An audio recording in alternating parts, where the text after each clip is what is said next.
लेके तू आवती न चाका सवारी ए राजा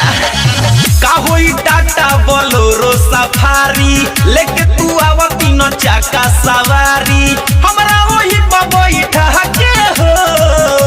गवनवा ले जकरा के हो भतारे आवा ऑटो जला के हो गवनवा ले जकरा के हो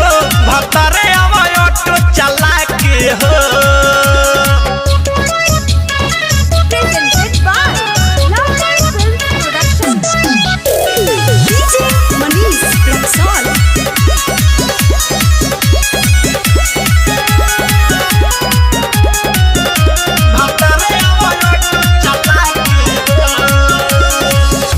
लाला का लहंगवा पहिरी बावन गजके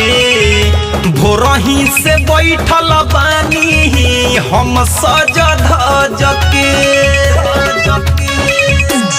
हो लाला का लहंगवा पहिरी बावन गजके भोरही से बैठल बानी हम सज धजके होठ पललिया लगा के हो फेर लभली लगा के हो गवनवा ले जकरा के हो भतारे आवा ऑटो जला के हो गवनवा ले जकरा के हो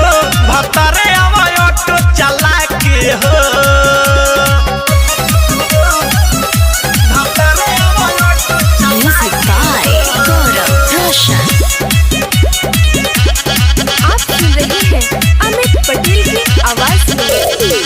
नैहर में को दिन ना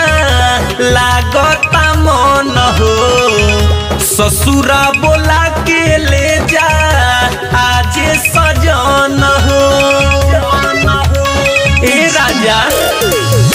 नैहर में लागता ना छन भर मन हो ससुरा बोला के ले जा आज सजन हो